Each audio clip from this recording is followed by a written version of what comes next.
Hey guys, আসসালামু আলাইকুম। সবাই কেমন আছেন? আশা করি সবাই অনেক ভালো আছেন। এই যে আমাকে দেখতে পাচ্ছেন, আমি এখন আছি হলো সেই সাজাদপুর। আজকে আমি আপনাদের দেখাবো সাজাদপুরের সেই ঐতিহাসিক জায়গাগুলো এবং সাজাদপুরের যে সুন্দর সুন্দর জায়গা আছে সবগুলো আপনাদের দেখানোর চেষ্টা করব। আশা করি ভিডিওটা আপনাদের অনেক ভালো লাগবে। তো কথা না বাড়িয়ে চলেন ভিডিওটা শুরু করা যাক। তো বন্ধুরা, এই উপজেলাটি সিরাজগঞ্জ জেলা সদর থেকে প্রায় 50 কিলোমিটার দূরে অবস্থিত।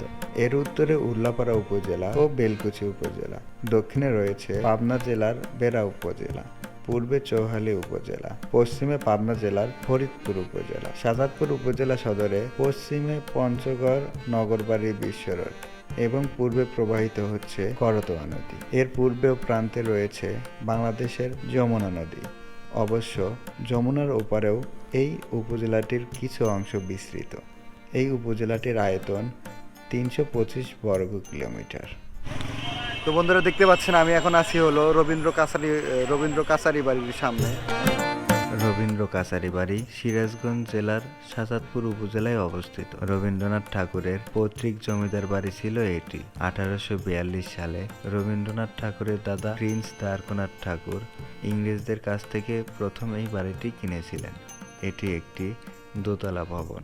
রবীন্দ্রনাথ ঠাকুর 1890 সালের দিকে প্রথম সাজাদপুর এই কুঠি বাড়িতে আসেন এবং এখানে রচনা করেছেন তার অনেক বিখ্যাত সাহিত্যকর্ম। সাজাদপুর রয়েছে বিভিন্ন দর্শনীয় স্থান। এর মধ্যে বড় ধুনাইল, হুরাসাগর ও বড়াল নদী, বাঘাবাড়ি নৌবন্দর, রাউতারা জমিদার বাড়ি, রবীন্দ্র কাছারি বাড়ি, হযরত শাহ হাবিবুল্লাহ রহমতুল্লাহ এর মাজার, হযরত মখদুম শাহ দৌলিয়ার মাজার। চলেন আমরা হযরত মখদুম শাহ দৌলিয়ার মাজার থেকে ঘুরে আসি। হযরত মখদুম শাহ দৌলিয়ার মাজার বাংলাদেশের রাজশাহী বিভাগের অবস্থিত একটি প্রাচীনতম স্থাপনা। এটি মূলত সিরাজগঞ্জ জেলার সাজাদপুর উপজেলার অন্তর্গত একটি প্রাচীনতম মসজিদ। এটি বাংলাদেশের প্রত্নতত্ত্ব অধিদপ্তরের তালিকাভুক্ত একটি প্রত্নতাত্ত্বিক স্থাপনা। মাজারের পাশেই অবস্থিত আরো দুটি স্থাপনা হচ্ছে সাজাদপুর দরগাহ মসজিদ এবং শামসুদ্দিন তবরিজির মাজার। সাজাদপুর তাঁত শিল্প ও দুগ্ধ শিল্পের জন্য বিখ্যাত। এখানকার তাঁত শিল্পে উৎপাদিত পণ্যের মধ্যে শাড়ি ও লুঙ্গি দেশের ব্যাপক সুনাম রয়েছে। এখানকার দ্বিতীয় প্রধান শিল্প হচ্ছে দুগ্ধ শিল্প। বাংলাদেশের বৃহত্তম দুগ্ধ প্রক্রিয়াজাতকরণ প্রতিষ্ঠান মিল্ক বিটার সবচেয়ে বড় কারখানাটি সাজাদপুরে অবস্থিত। এই কারখানায় দুগ্ধ প্রক্রিয়াজাতকরণ ছাড়াও দুগ্ধজাত ঘি, মাখন, আইসক্রিম সহ নানা পণ্যের উৎপাদন হচ্ছে। বন্ধুরা, দেখতে পাচ্ছেন আমি এখন আছি হলো সেই বাঘাবাড়িতে। সাজাদপুর উপজেলার যেসব কারণে গুরুত্বপূর্ণ বৃদ্ধি পেয়েছে তার মধ্যে বাঘাবাড়ি নৌবন্দরে প্রতিষ্ঠিত পেট্রোলিয়াম ডিপো অন্যতম। এই ডিপোতে রয়েছে পদ্মা, যমুনা ও মেঘনা পেট্রোলিয়াম কোম্পানির সরবরাহ।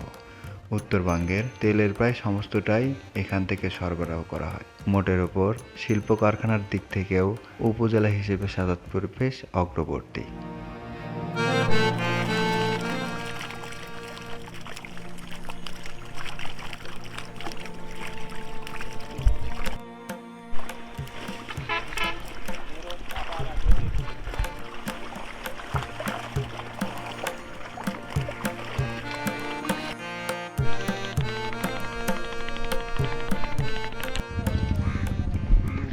নৌকার পাড়ে উঠি মামা। দেখতে পাচ্ছেন আমি আসি হলো বাঘাবাড়ি বাঁধে। মামা, এটা কি বাঁধ বলে? বাঘাবাড়ির মধ্যেই তো না? এই যে আমি আসি হচ্ছে লাউতারা সুইচ গেটে। আর এখানে এসে দেখেন এই যে মামার হচ্ছে মাছ ধরতেছে আর এখানে হচ্ছে জিয়াচ্ছে। এই দেখেন মাছগুলা দেখেন।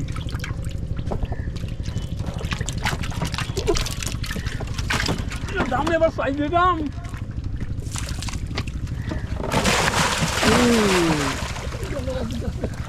না যায় চলো কোথাতে ধরা যায় জাল দাও জাল হ্যাঁ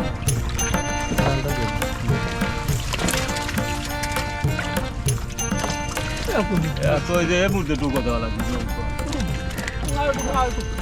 কত কোকেনে মুদি বুঝছেন আলিগা ঢুকি নদী পাইপ দিয়ে দাম গোদা লাগছে না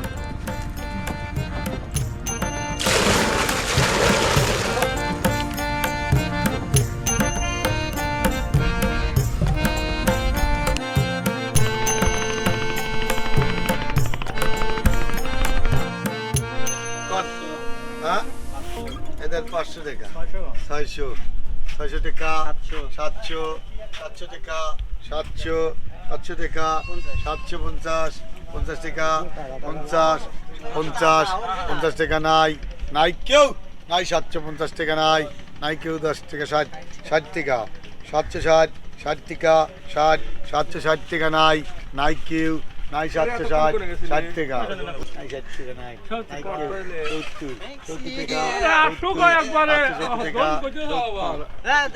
70 টাকা 70 নাই নাই কেউ নাই 70 টাকা নাই নাই কেউ নাই 70 টাকা মামা আপনি কি নিয়ে নিলেন নাকি কত দিয়ে নিলেন 770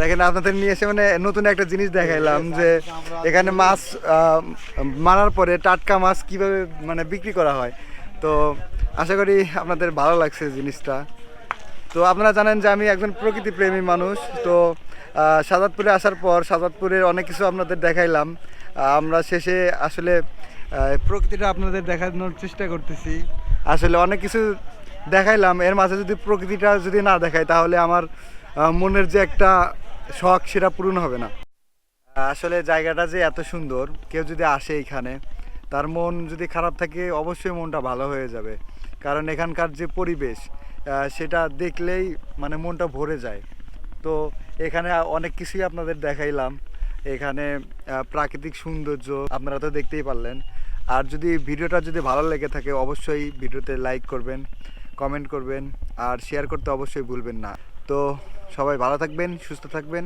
আসসালামু আলাইকুম